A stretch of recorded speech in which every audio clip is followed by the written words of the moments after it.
New York City becoming the epicenter of a booming new real estate trend. Office space is being converted into residential living.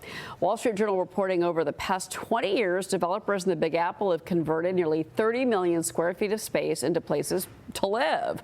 But Cushman and Wakefield is reporting an uptick in office occupancy, hitting a 78% rate in the third quarter, close to a 4.5% yearly increase.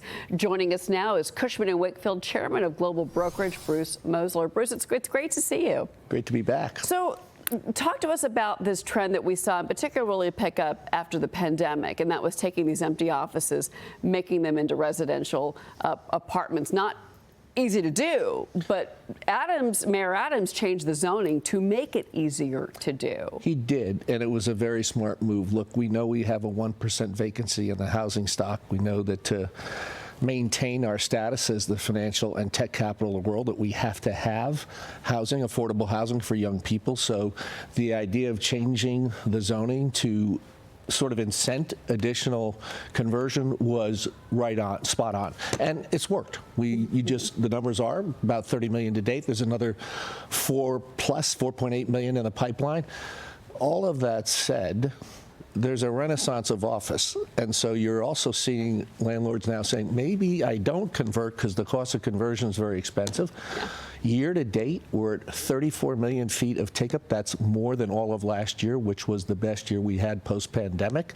34 million feet. We will end up the year on the 10-year average or greater at 38 million feet. That says something about demand, and we're in a good place. That would be good for the New York City economy, because you've got more restaurants, more dry cleaners, more, I mean, that all boats rise. But we do have Mayor Mamdani coming in to office. Is there a concern about that? Business wants to work with the mayor. Business is waiting to see how the mayor's policies play out, who the mayor selects to be part of the administration. I think we're all very pleased that Tish is going to remain as commissioner. Crime is the #1 issue facing New York City, and not just for corporates, for all of New York citizenry. Safe city, safe streets matter. So far, I mean, we're encouraged. There's work to do. Do you think that someone like Jamie Dimon in building the new tower, the JP Chase Tower here in the city, saying, no, you're coming back to the office 5 days a week, we've seen more of a push for that. Has that been part of the story? Or it is absolutely. The return to office is what has driven demand thus far. And someone like Jamie Dimon leading that charge is very, very important.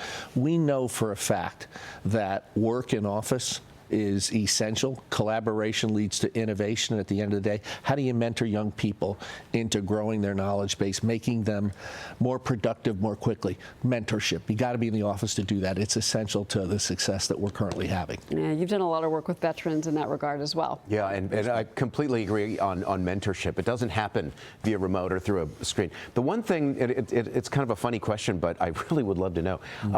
You know, in an office, you've got, it's okay if you have offices in the middle with no windows.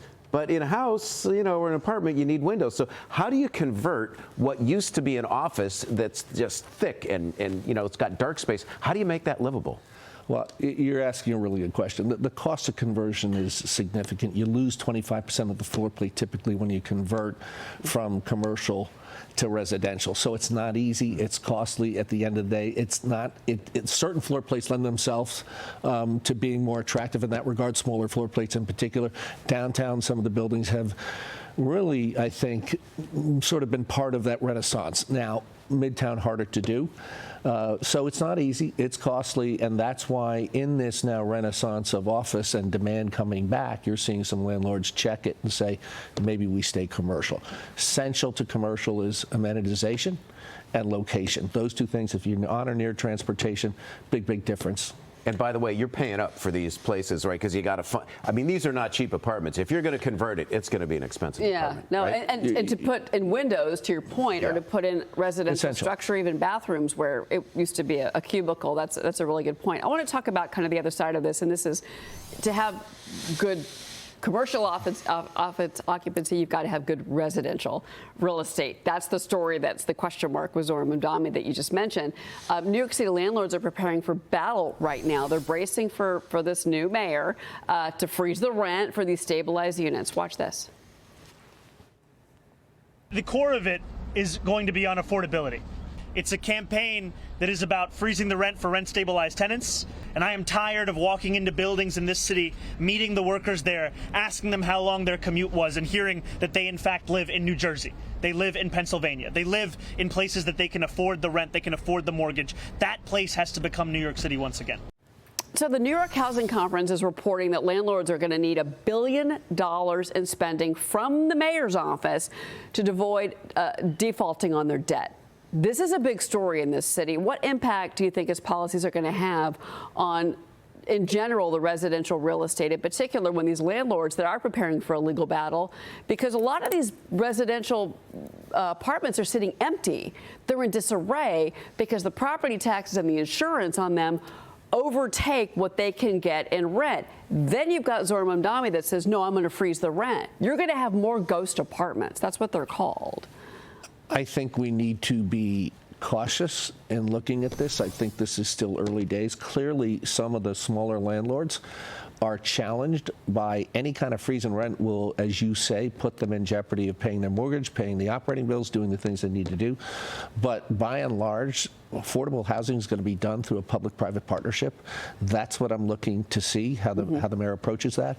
I'm optimistic about that because that's something that can be done, should be done in order to keep the workforce vibrant in this city.